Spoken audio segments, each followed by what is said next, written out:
Clip number 1581۔ اس clip میں آپ قرآن پاک کی سورہ رحمان کی آیت نمبر 24 سے 28 تک کی تلاوت، ترجمہ اور تفسیر قرآن صراط الجنان سماعت فرمائیں گے۔ بسم اللہ الرحمن الرحیم۔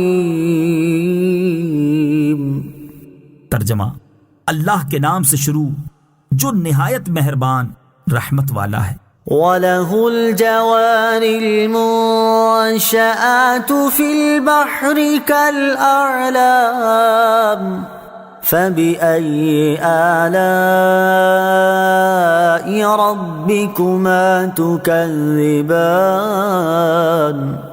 ترجمہ، اور دریا میں پہاڑوں جیسی اٹھی ہوئی کشتیاں اسی کی ہیں، تو تم دونوں اپنے رب کی کون کون سی نعمت کو جھٹلاؤ گے؟ وَلَهُ الْجَوَارِ الْمُنشَآتُ فِي الْبَحْرِ كَالْأَعْلَامِ، اور دریا میں پہاڑوں جیسی اٹھی ہوئی کشتیاں اسی کی ہیں۔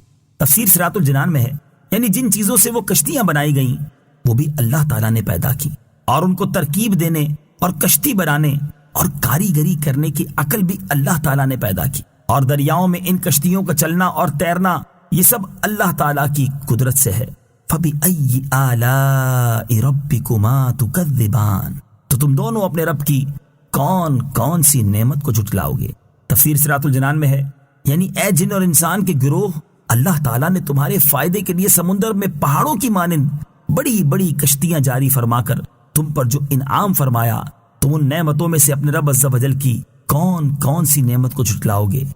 كل من عليها فان ويبقى وجه ربك ذو الجلال والإكرام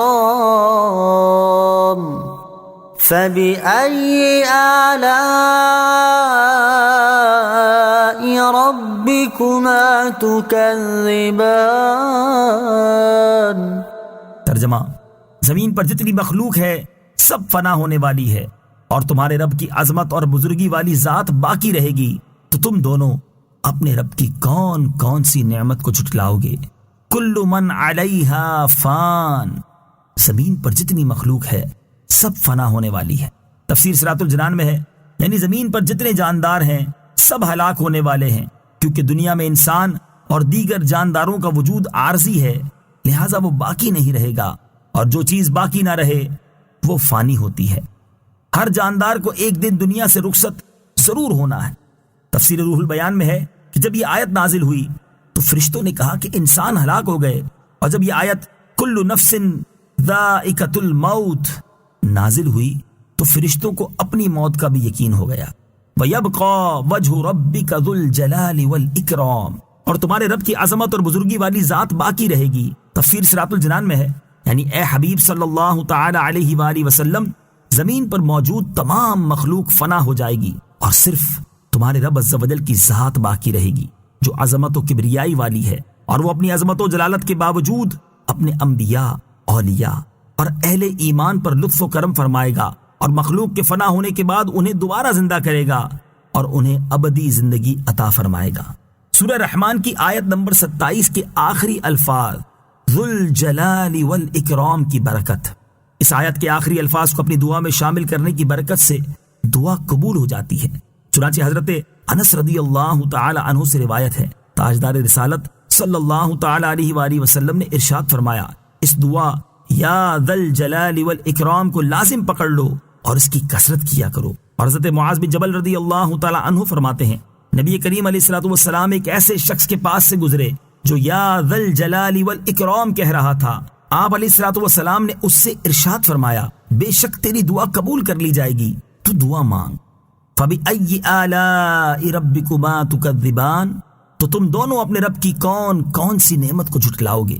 تفسیر صراط الجنان میں ہے، یعنی جو نعمتیں سب کے فنا ہونے پر مرتب ہیں، جیسے دوبارہ زندہ ہونا، دائمی زندگی ملنا اور ہمیشہ باقی رہنے والی نعمتیں عطا ہونا وغیرہ، تم دونوں ان میں سے اپنے رب عز و جل کی کون کون سی نعمت کو جھٹلاؤ گے؟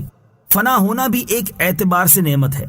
حضرت عبداللہ بن احمد نصفی رحمۃ اللہ تعالی فرماتے ہیں، فنا ہونا اس اعتبار سے نعمت ہے کہ ایمان والے موت کے بعد ابدی اور سرمدی نعمتوں کو پائیں گے، جیسا کہ حضرت ابو قتادہ بن ربعی انصاری رضی اللہ تعالیٰ عنہ فرماتے ہیں کہ کہ رسول کریم صلی اللہ تعالی علیہ وآلہ وسلم کے پاس سے ایک جنازہ گزرا تو آپ نے فرمایا مستریح و مستراح منہ۔ صحابہ کرام نے عرض کی یا رسول اللہ صلی اللہ تعالی علیہ وسلم مستریح اور مستراح من سے کیا مراد ہے؟ ارشاد فرمایا مومن بندہ جب مرتا ہے تو وہ مصیبتوں سے نجات پا کر اللہ تعالیٰ کی آغوش رحمت میں جانا چاہتا ہے، اور بدکار آدمی جب مرتا ہے تو اس کے مر جانے سے اللہ تعالیٰ کے بندے شہر، درخت اور جانور بھی راحت پانا چاہتے ہیں۔ اور حضرت یحییٰ بن معاذ رازی رحمت اللہ تعالی علیہ فرماتے ہیں موت کو خوش آمدید ہو، کیونکہ یہ وہ چیز ہے جو حبیب کو حبیب کے قریب